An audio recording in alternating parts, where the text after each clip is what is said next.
Hello and welcome to the deep dive. Have you ever, looked around and noticed how some people, maybe even whole families, seem to just get it? Yeah. When it comes to the financial world, I mean. They navigate it all, build wealth, find opportunities, grow their resources. It seems almost like innate. Like they have some kind of secret playbook. Exactly. While others, and maybe this feels familiar to some of you listening, work incredibly hard, pour everything in, but just seem to struggle to gain real traction, like they're treading water. It's a really common observation and a frustrating one for many. It really is. And it makes you wonder, right? Yeah. What is the secret ingredient? Is it just luck? Starting cash? Or, and this is what we're exploring today, what if a huge part of that difference isn't just the starting line, but actually how you're taught? Taught to think about money specifically. Right. How you're encouraged to interact with the world, maybe even how you look at challenges, at setbacks. So today we're doing a deep dive into some really fascinating insights that lay out, believe it or not, 16 distinct lessons. 16, yeah. And these aren't just minor tips. No, not at all. The idea here is that these teachings are, well, pivotal. They often mark the difference between those who build lasting wealth, generational wealth even, and those who, despite all the effort, stay financially stagnant. So we're going to unpack these today. We are. We'll dig into them, explore what they really mean, the implications, and hopefully see what kind of aha moments pop up for you. Maybe something that could shift your own approach. And what I find really interesting as we get into this is that it's not just a list of, financial hacks or investment tips. Good point. It goes deeper. Much deeper. We're talking about foundational mindsets, core behaviors, philosophies, really. Things often instilled, maybe subtly, maybe not so subtly, from a really young age. These sort of unspoken rules. Exactly. So our mission today is to distill these underlying frameworks, hopefully giving you a clear roadmap of these perspectives. Perspectives that, according to the insights we've looked at, are just crucial, not just for long-term financial health, but honestly for personal growth, resilience, the whole package. So not just what the lessons are. But why they're so impactful, what makes them tick, and what difference they could make for you. Ine, foundational financial understanding and mindset. Okay, let's dive in. First up, we're looking at what these insights call foundational financial understanding and mindset. This is really the bedrock, isn't it? Absolutely. How you even perceive money right from the start. Understanding how it works. And lesson number 1 seems almost too simple, but it's huge. Simply money, understanding how it works. There's a stark contrast presented here. In families or environments where wealth is built, there's like an early and open conversation about money. It's not taboo, not hidden away. Right. Kids learn about its value, how it's actually earned, through effort, providing service. They learn about household expenses, taxes, which can be confusing. Oh, definitely. Even basic financial optimization. They see real-life examples, which teaches them pretty quickly that money isn't just this infinite thing. It's often harder to earn than it looks. It grounds it in reality. Totally. But then on the flip side, for many others, money is treated like this big secret. Whispered about, maybe, or only brought up during arguments. Exactly. Arguments about scarcity or when a bill is due. And this secrecy, this sort of hushed anxiety, it creates really negative associations. Money becomes linked with stress, with conflict. Instead of opportunity or a tool. Okay, let's unpack this a bit because it sounds so basic, right? So intuitive. Yeah, you'd think everyone does this. But how many of us, honestly, had those kinds of candid, open talks about money growing up? About the mechanics, the realities, thinking about your own financial journey, maybe your earliest memories. Does this difference resonate? Does it maybe shed some light on your own beliefs about money now? It's such a critical starting point, and what it really highlights is the massive impact of just early exposure and open discussion.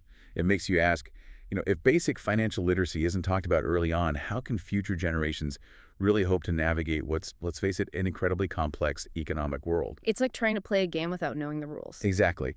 These insights position financial literacy not as just like a bonus skill, but as a fundamental language. You need it to function effectively. And a key piece here is how kids in these wealth-building settings are introduced early to the idea of value in exchange for services. Not just chores for allowance necessarily. Right, it's deeper. It's understanding that fundamental economic link. You provide something valuable, and you get money back for that value. That fosters a work ethic, sure, but also a real gut-level understanding of economic principles. So they're asking different questions from the start. Yeah, questions like, how do people actually make money? Why does mom or dad get paid this much? What determines a salary? How do taxes even work? And maybe most importantly, how can our family's finances be improved? Those aren't just questions, they're like opening doors to understanding the whole system, Totally. It builds that foundation from the ground up. It demystifies it. which sounds incredibly empowering, turning it from this scary secret thing into just a system with rules you can learn. Absolutely. Yeah. Because if money only ever comes up when things are tight or people are arguing, It gets tainted. right, with negativity, with fear, and that can lead to a lifelong struggle, not just practically managing money, but emotionally dealing with it too. So this first lesson isn't really about just getting rich. Not at all. It's about equipping yourself or your kids with the essential language of the financial world, turning money from a source of anxiety into a tool for empowerment, for growth, for opportunity, building a healthier relationship with it. 2, the difference between an asset and a liability. Okay, lesson 2. And this is where things start getting really interesting, maybe even a bit jarring for some folks. This one challenges some common assumptions. It's the difference between an asset and a liability. The core idea is that people building wealth focus their time, energy, and crucially their money on acquiring assets, things that actively generate income, that put money into your pocket. Right. Think rental properties, maybe royalties from a book you wrote, shares in a business, things that work for you. And here's the critical part of the mindset: luxuries, the nice things, the fun stuff. They're paid for by the assets, not directly from your paycheck. That's a key distinction. Yeah, the example given is vivid.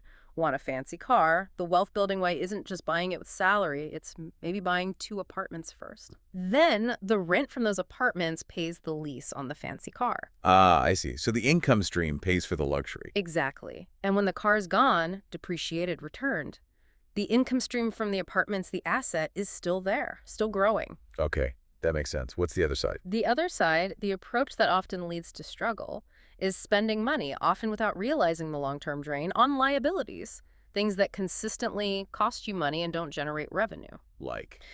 Well, this is where it gets challenging. The car you drive daily, often the house you live in, the latest phone, fancy clothes, big TVs. Wait, the house you live in? That's usually seen as an asset. I know. That's the common perception it challenges.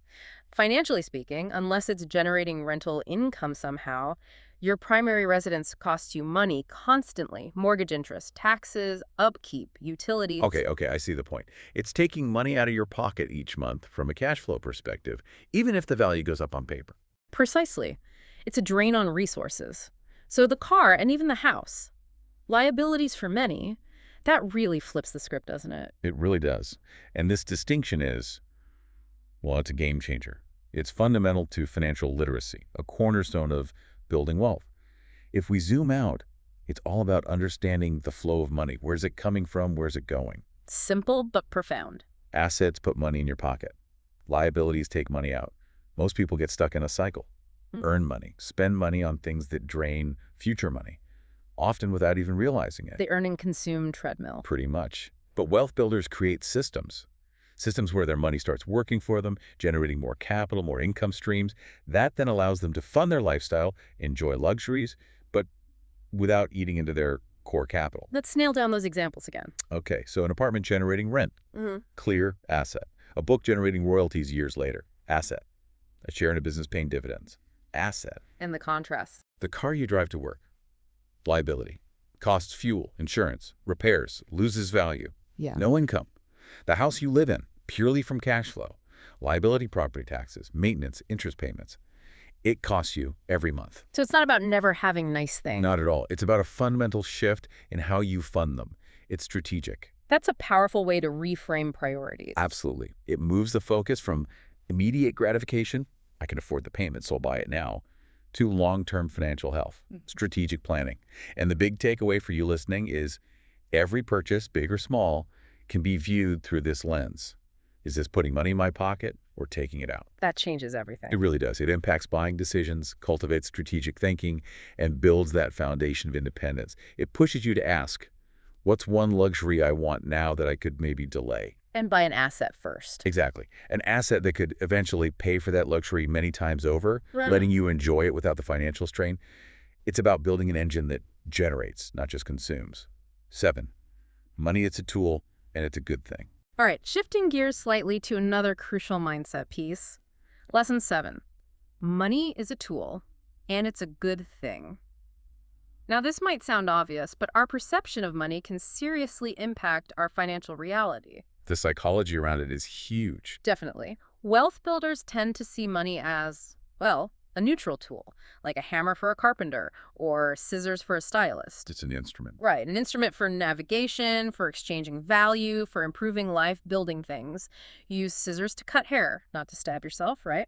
Money's the same, a tool to be used constructively. Okay, so how does the other side see it? Often, those who struggle financially might blame their problems on lack of money or attribute negativity to money itself. You hear things like, Money is the root of all evil. exactly, that phrase comes up. And it can become a self-fulfilling prophecy. They might struggle with managing money even when they do get some. So it's about the relationship with money. I think so. It's not judging money itself, its neutral paper or digits, but how we wield it, how we frame its purpose. That root of all evil idea really highlights a potentially damaging cultural bias, doesn't it? It's a deeply psychological point, and it raises a big question about our relationship with wealth, with abundance. If you deeply believe money is bad or corrupting, You're probably not going to be very good at attracting it or managing it. precisely, you're less likely to manage it well, grow it, maybe even pursue opportunities to get it. It can unconsciously sabotage your efforts. These insights suggest seeing money for what it is, a medium of exchange, agreed upon value we use for goods, services, experiences, is critical for using it constructively, ethically even. It's just a tool. Its morality comes from the user. Exactly like the scissors analogy. If someone misuses scissors, you don't blame the scissors, right? You look at the person's intent and actions.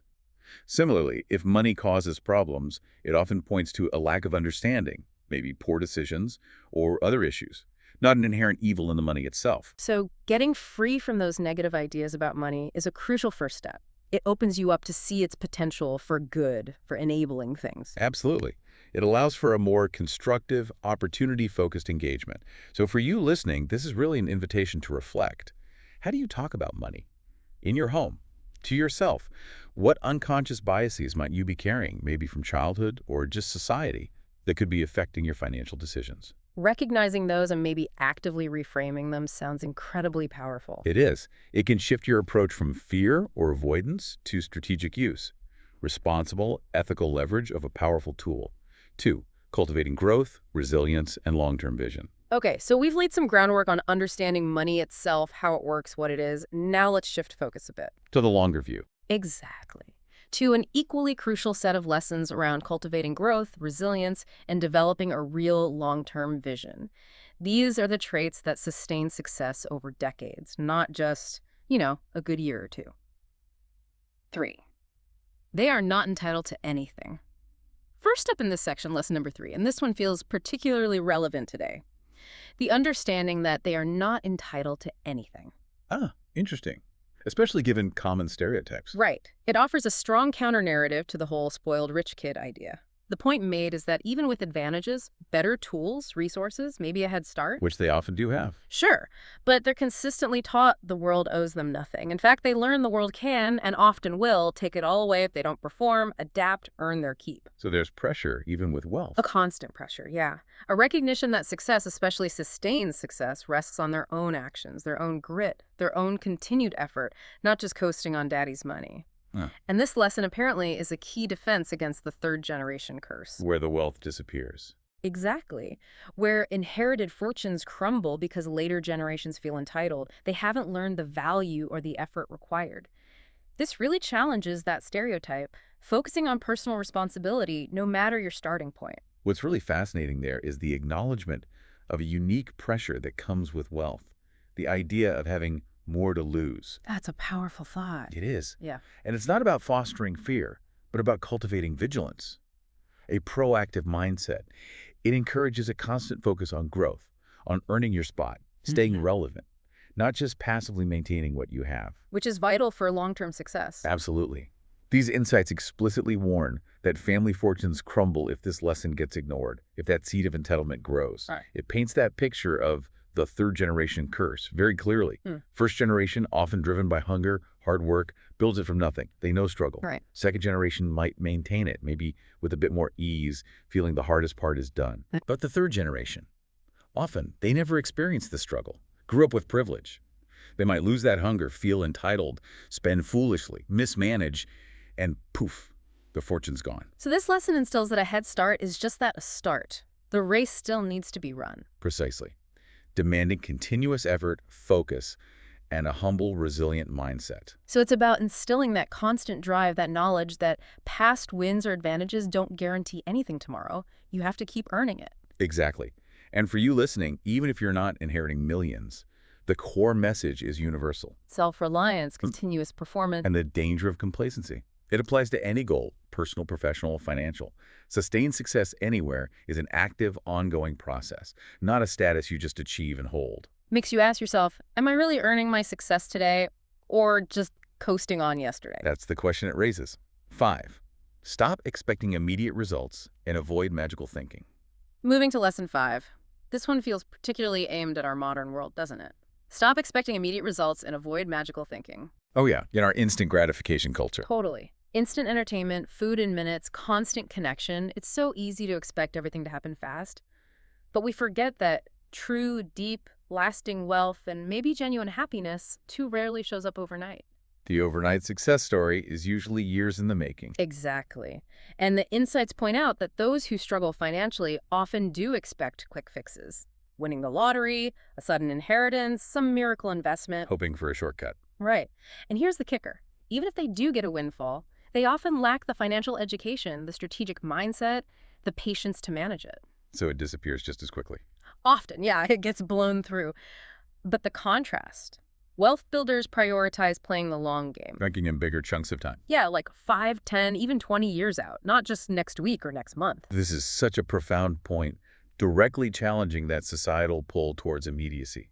It raises critical questions about patience, strategic planning, delayed gratification, skills that seem increasingly rare. Like a muscle we're not exercising. Well put. The idea of trading with the future captures this perfectly investing effort now for a payoff later, and connecting this to the bigger picture that Bill Gates, quote, always comes to mind. Oh, the one about years. Yeah. Most people overestimate what they can do in 1 year and underestimate what they can do in 10 years. That's so true. And adopting that perspective fundamentally changes how you plan, how you act, how you measure progress. Instead of chasing quick fixes or tiny daily wins as the main goal. You set bigger long-term targets. Exactly. Ambitious goals that compound over years. Small, consistent actions building towards something huge. It's not wishful thinking. It's methodical effort plus belief in compounding. So it's a direct challenge to our impatience, but the payoff for cultivating that long view is potentially massive. Not just massive, but more sustainable, more resilient. So for you listening, here's a powerful mental exercise. Instead of just planning your next year, what if you really started planning your next decade? Seriously. What huge things could you achieve? What wealth could you build? What personal transformations, if you consistently work toward them? Understanding results build steadily over time, not instantly. That shifts the focus from reactive firefighting to proactive visionary building. Precisely. Patient execution. 6. How to create daily habits. And now for lesson 6, how to create daily habits. This is all about the simple but incredibly profound power of habit. We often underestimate it, don't we? Massively. But it's like a tool that just magnifies whatever you feed it, good or bad. And these insights strongly suggest one of the most valuable skills you can impart or learn is how to consciously create and sustain beneficial habits. Takes effort, though. It does. It mentions that common idea takes about 21 days, roughly, for a new habit to start forming. You push through that initial resistance, and gradually it becomes more automatic. Part of your routine. Right. Things like consistent reading, regular exercise, keeping an organized workflow. Wealth builders intentionally cultivate these because they directly lead to wealth creation efficiency. And free up time and mental energy. Exactly. For other high-value stuff. Conversely, the observation is that those who struggle often, maybe without realizing it, nurture toxic or unproductive habits that slowly drag them down. It's that contrast again, intentional design versus passive drift. Yeah. And what's really interesting here is the emphasis on learning by example. Ah, the modeling aspect. Yes. The insight shared is powerful. Children learn from what you do, not from what you teach them to do. Oof. That puts the pressure on parents, doesn't it? It highlights the critical, almost unavoidable role of modeling in habit formation. And habits aren't just about lonely self-discipline. They create a compounding advantage over time, like compound interest for your life. I like that. Explain more. Think about it. A small, positive habit, reading for an hour, consistently tracking finances, planning your day the night before, seems tiny day to day. Right, almost insignificant. But repeated daily for years, the results become monumental, transformative. That consistent action creates exponential benefits. Wealth builders simply choose habits that fuel wealth creation, knowledge, effectiveness. Others might unconsciously adopt routines that sabotage their goals. Not about grand gestures then, just consistent small actions. Exactly. The mundane, repeated daily stacks up. So it's about consciously designing your daily life. Yeah. Actively choosing routines, not just letting them happen by accident. Architecting your own success bit by bit. Beautifully put. And for you listening, this prompts a critical look inward. What are your current daily routines? What single small habit could you realistically start today that, if you kept it up for 5 or 10 years, would yield huge results in your finances or personal growth? Being really deliberate about shaping those routines to serve your long-term goals. That's the key, making sure they build towards the future you want. 3, value creation, income generation, and strategic leverage. Okay, we've covered mindset, habits, the long view. Now let's pivot to the more practical, action-oriented side of this. Getting into the how. Yeah. This section is about value creation, income generation, and that crucial skill of strategic leverage, how you actively shape your financial destiny through what you contribute. 8, increase income instead of lowering expenses. Lesson 8 is bold, and honestly, for a lot of people, it sounds really counterintuitive. I think I know which one this is. Increase income instead of lowering expenses. Yep, that's the one. It might sound odd, maybe even reckless to some, but the idea is it represents a fundamental shift in focus for wealth builders. They advocate directing almost all your attention, your creative energy, towards increasing income, not obsessing over cutting tiny expenses. Which is often the default advice, right? Cut back, save pennies. Exactly. But the core insight here is that it often takes a similar amount of mental energy, strategy, and creativity to just survive financially as it does to actually make a fortune. Interesting point. The effort level is similar, but the target is different. Right. And the key differentiator isn't necessarily more sheer effort, but better financial knowledge, more strategic application. By radically increasing income, you just naturally ensure there's a good chunk of cash left over, surplus, which can then be invested. Whereas constantly focusing only on lowering expenses. Can lead to a life of feeling scarce, restricted, sometimes making life feel, well, not very enjoyable. So it raises that question. Where are you putting your best energy? Trying to save $5 on coffee, or figuring out how to make an extra $500 or $5,000. Big difference in focus. It's huge reorientation. And it connects beautifully back to lesson 2, assets versus liabilities. How so? Well, if you increase your income and then strategically direct that extra income towards acquiring assets. Things that generate more income. Exactly. You create this powerful self-feeding loop of wealth creation. And the insight suggests something provocative. The smarter you are financially, the less effort you have to deploy for significant results. Knowledge as leverage. Precisely. It elevates knowledge, strategy, leveraging opportunities as the primary drivers, maybe even more so than just brute force labor or endless penny pinching. Think about that classic example, a Wall Street broker versus a coal miner. Okay. Who works harder physically? No question, the miner. Immense effort. Right.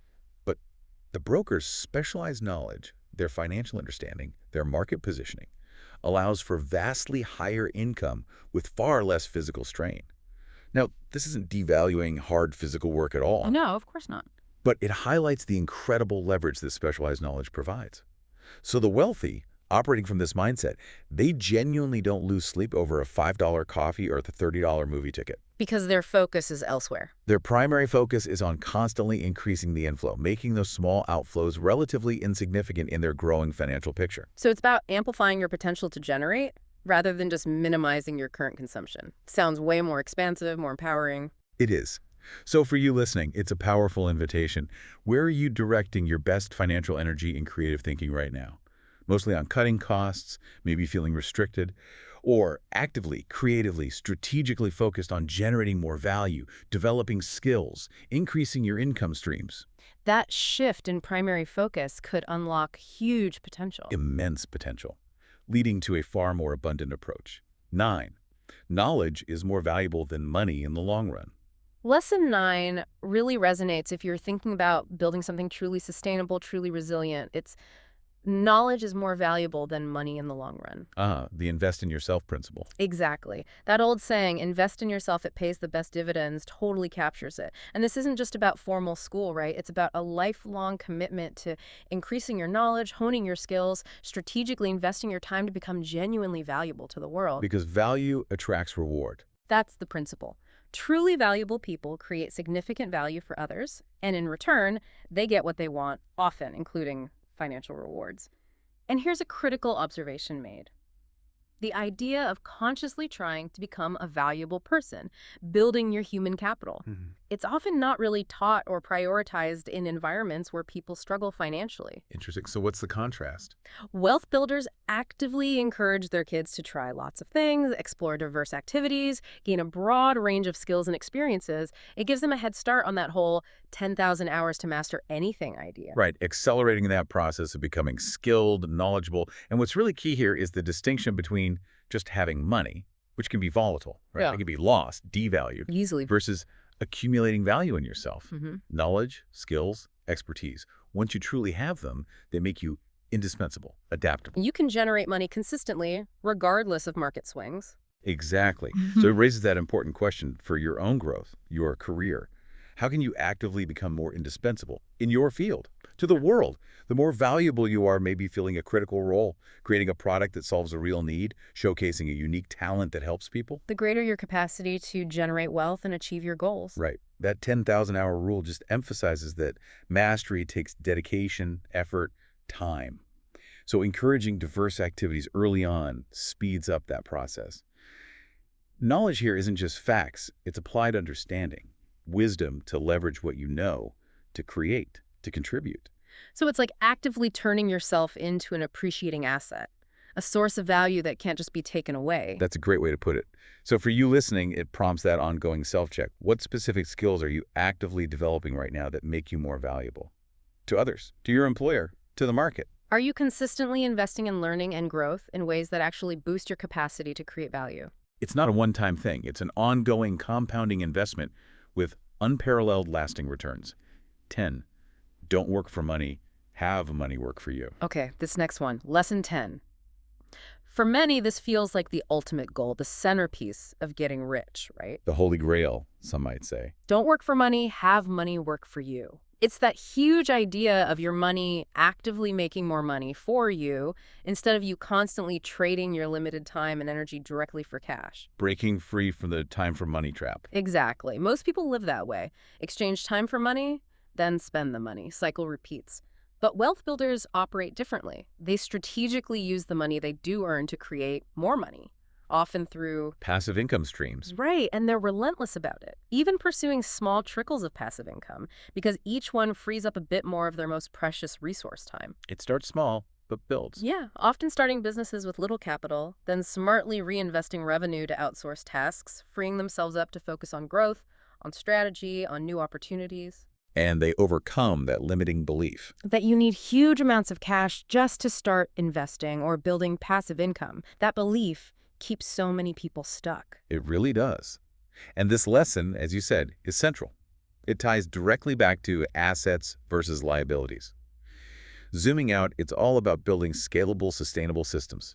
Systems that generate income independent of your direct, active work. Which is the definition of financial freedom, basically. It really is. And the insights specifically mention a foundational text here. Rich Dad, Poor Dad. That's the one, by Robert Kiyosaki.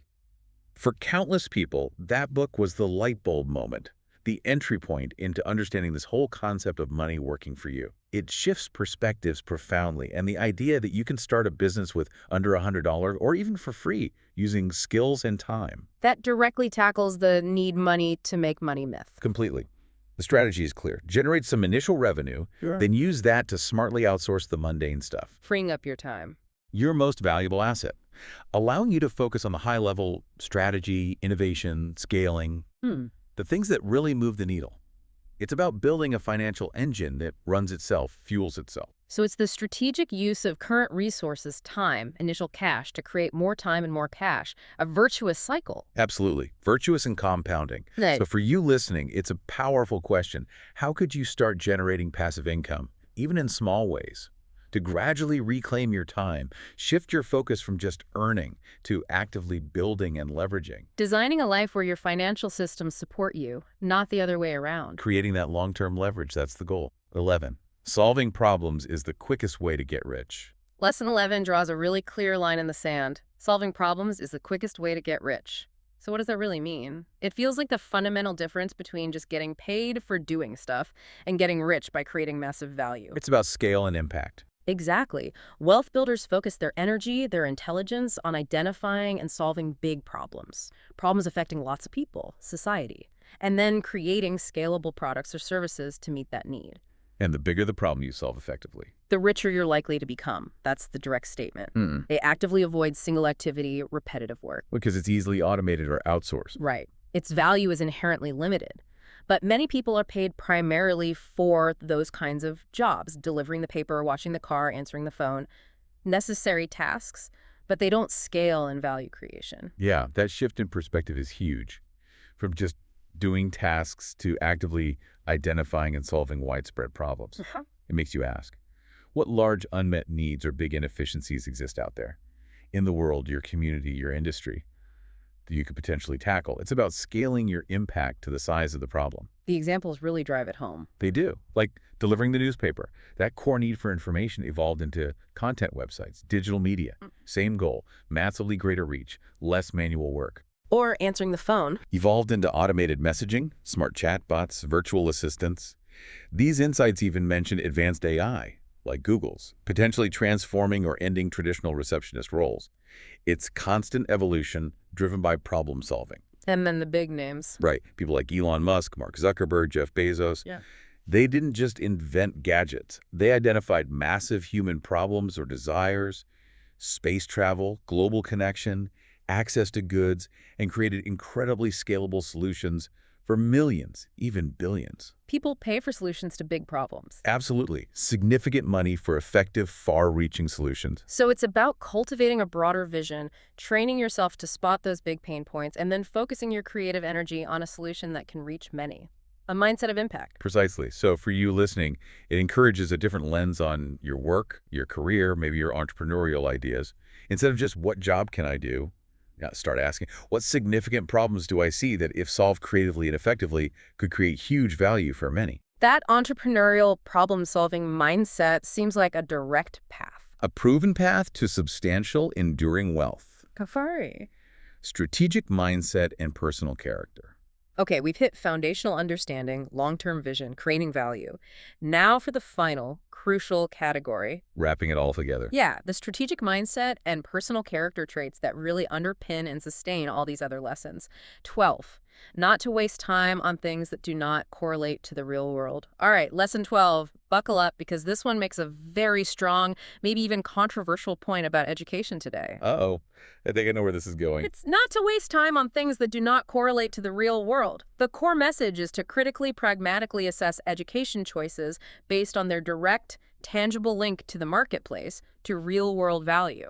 Prioritizing practical application over pure academics in some areas. Exactly. It pushes for real-world experimentation, hands-on learning, practical skills, over maybe chasing academic perfection in fields seen as lacking direct market demand.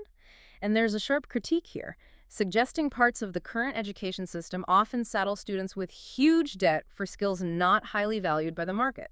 Or worse, for jobs that might not even exist soon. Right. It's a bold statement, challenging that deep-seated belief in the inherent value of all higher education, regardless of field. It is direct and provocative. And it forces a serious look at the opportunity cost, both time and money, of education. It raises that big question. How can education be maybe reimagined to ensure it directly fuels real-world value creation, problem-solving, market relevance, instead of just theoretical pursuits that might feel disconnected? And it doesn't shy away from examples. No, it names specific degree areas that, from this perspective, might lack direct, high-value market correlation relative to the debt incurred. Things like certain studies in ethnicity or gender, journalism, film, history, fine arts. And that stark statement. We're lending money we don't have to kids who will never be able to pay it back for jobs that no longer exist. Yeah. Ouch. Yeah. Now, it's crucial to say this isn't dismissing learning, the humanities, the arts. They offer immense value. Right. It's not anti-learning. No. The critique is aimed squarely at the financial model and the market alignment of certain paths today, especially when they create massive debt without a clear economic pathway. It strongly emphasizes practical, applicable knowledge that translates to tangible value in the economy. So being incredibly pragmatic, strategic about educational choices, especially factoring in the cost and debt, optimizing for real-world impact. Precisely. So for you listening, it encourages a critical, ongoing look at your own learning paths. Asking, how can I ensure my education, formal, self-study, hands-on, is always aligned with tangible value creation, problem-solving, and the real-world economy's needs? Making choices that enrich you intellectually and equip you economically. That's the balance it advocates for. 13. How to use good debt instead of bad debt. Here's a lesson often glossed over in standard advice, but it's a game changer. How to use good debt instead of bad debt. Did your parents ever explain there are two totally different kinds of debt? Mine certainly didn't frame it this way. Mine neither. But these insights make it clear. There's bad debt, which makes you poorer, and good debt, which, used strategically, can make you richer. It's one of those secrets successful people master. So what's the difference? Bad debt is borrowing for liabilities, the new car that loses value instantly, the latest phone, maybe even funding necessities you can't afford. It drains you. Okay, that's familiar. Good debt. That's borrowing only to generate more money. It's strategic leverage, not just consumption. Using debt as a tool, not a crutch. Exactly. What's really fascinating here is how it reframes debt from this scary burden into a potential tool, a powerful leverage tool. It shows a sophisticated understanding of finance, and the key insight is banks and investors aren't inherently against lending. They want to lend.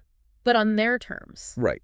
To projects or people who can clearly show how the money will be safe, how it will generate a return, and crucially, how it will be paid back reliably with interest. That's how massive projects like skyscrapers get built. Not usually with cash from the developer's pocket. Almost never.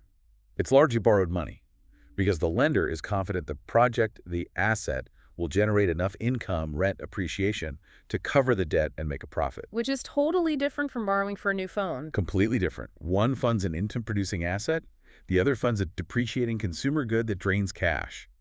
The purpose of the debt is everything. So it's not avoid all debt, but use debt strategically to build wealth, not just fund consumption. That's a radical shift for many. It is. And for you listening, it provides a powerful framework for every borrowing decision, asking, is this debt an investment that will generate future income or value?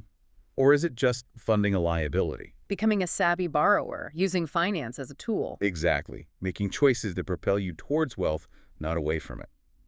14. The 80-20 rule, Pareto principle. Shocker time. Lesson 14 offers a really eye-opening insight. The 80-20 rule, the Pareto principle, and here's the part that messes with our heads. The suggestion that wealth-building parents often don't push their kids to be absolute top of the class, perfect grades, perfection in everything academic. Whoa, that goes against everything we're usually told about success. Right. It challenges those ingrained ideas about effort and achievement. The Pareto principle says roughly 80% of your results come from just 20% of your effort. The vital few versus the trivial many. Exactly. Wealth builders get this efficiency principle. They realize aiming for 100% perfection, getting those last few points, often takes a huge amount of effort for a tiny extra return. Diminishing returns kick in hard. Right. So they prioritize real-world experiments, practical application, high-impact activities over maybe grinding all night just for a few extra points on a test. It's strategic energy allocation. Connecting this out, it's all about efficiency, focus, optimizing your time and energy. It forces that question. Where is my effort best spent for the biggest impact? The business examples are classic. 80% of revenue from 20% of customers. 80% of impact from 20% of employees. Applying that to education is the radical part. It is. The insight suggests there's often more tangible value in experimenting in the real world than studying inside all night just to get 5 or 10% more in your exam. Yeah. That marginal gain from academic perfection in a classroom might not be worth the opportunity cost. what you could have been doing instead. Right, gaining real experience, building social skills, networking, working on a side project, other activities that might build value more directly. Books like The 4-Hour Workweek or The 80-20 Principle itself are mentioned as deep dives into this, focusing smart work on the high-impact 20% beats just working harder across the board. It's about discernment. So identifying those critical few efforts that yield most results and doubling down there instead of spreading yourself thin, chasing perfection everywhere. Very pragmatic. Extremely pragmatic. So for you listening, it's immediately applicable. Where in your life, work, projects, learning could you apply 80-20 to get bigger results with less wasted effort? Being intensely strategic with your time and energy. Directing them where they count most. That's the essence of it. 4, how to be sociable and connect with other people. Okay, let's loop back to something foundational, maybe undervalued sometimes. Lesson 4 is about how to be sociable and connect with other people. And this isn't just be polite, though that's part of it. It's about actively building social capital, starting really early. The network effect almost. Kind of. The idea is successful families often socialize kids very early, like before age 4. Why? Because if a child learns good behavior, how to interact positively, a massive snowball effect starts. How so? Other kids want to play with them, other parents like them, look out for them, teachers respond better. If people genuinely like you, doors open that stay shut for others. Leads to better opportunities down the line. Absolutely. Better education chances, job prospects, supportive friends. Dr. Jordan Peterson's work is mentioned here, highlighting how profound this impact is. It's fascinating because it explicitly frames social skills, emotional intelligence, connection as a tangible asset, like as valuable as money in the bank. Which is a powerful way to think about it. In a world often focused on just individual smarts, this really underlines the advantage of strong connections. If people like you, trust you, want you around, it creates this web of opportunity, access, support that's just unavailable otherwise. It's not about being fake, though. No, not manipulative. Yeah. It's about genuinely cultivating traits, empathy, respect, clear communication, reliability that make you a valuable, welcome person in any group. Good behavior, early socialization, builds trust and goodwill that compounds over a lifetime. The mention of Jordan Peterson puts it in that broader context of building a good life, right? External success tied to internal character and social skill. Exactly. We're social creatures. Our success is often linked to how well we connect. So it's not just what you know, but who you know, and maybe even more, how you genuinely relate to them, building that human network of goodwill. Precisely. So for you listening, it prompts that check-in. How much are you actively investing in your own social intelligence, your ability to connect authentically? And if you have kids, how intentionally are you nurturing these skills in them? Fostering an environment for positive relationships, recognizing their huge impact on life's opportunities. An investment with dividends beyond just money. Absolutely. 15, having money doesn't make you a better person. It just solves some problems. This next one, lesson 15, feels like a great reality check. It kind of busts that snotty rich prick stereotype we sometimes see, doesn't it? Yeah, it pushes back against that image. It's having money doesn't make you a better person. It just solves some problems. Yeah.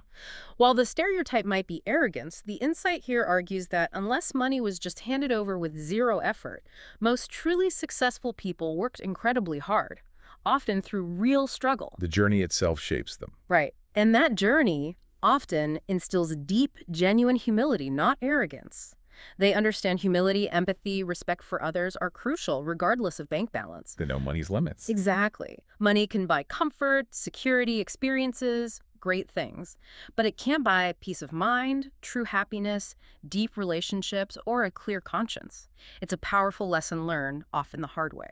This raises that important question about the true purpose and the limitations of wealth, and maybe the ethical responsibility that comes with it.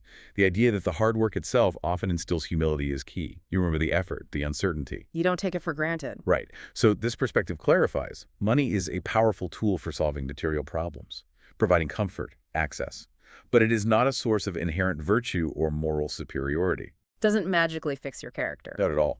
Instead, values like humility, integrity, respect are highlighted as critical lessons taught and lived by those building lasting wealth because they know their importance transcends money. It separates external success from internal character. One doesn't automatically grant the other. Understanding money's place in the bigger picture of a well-lived life. It grounds the whole pursuit in something more human, more about character, a vital reality check. Absolutely. So for you listening, it's an invitation. While you're pursuing financial goals, striving for security, are you also consciously nurturing your character, your humility, your empathy, your inner well-being? Understanding wealth is a means, a powerful enabler. But never the end in itself. True fulfillment is holistic. Character, purpose, connection matter immensely. 16, bonus fact, raise their expectations. Okay, this final insight, framed as a bonus fact, really feels like a mic drop moment. Ending with a bang. Totally. Lesson 16, raise their expectations. It offers this provocative idea.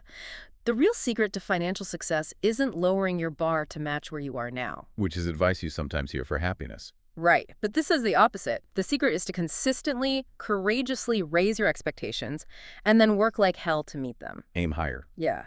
Teach kids and yourself not to accept mediocrity, not to settle. Continually elevate your sights. This philosophy embraces taking bold risks for potentially huge wins, understanding that yes, competition is fierce at the top, but maybe there are actually fewer truly committed players up there. It directly challenges that conventional wisdom about lowering expectations for contentment. It really does. And what's fascinating is how it champions a growth-oriented mindset where ambition isn't just okay, it's a virtue, actively cultivated. Connecting this out, it's a strategic bet on yourself. The provocative question posed is, would you rather have low expectations and meet them, or fall short of the highest expectations possible, having truly strived? The implication is clear. Absolutely.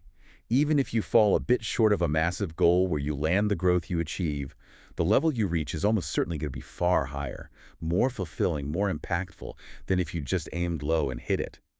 This mindset pushes people beyond perceived limits by refusing to settle.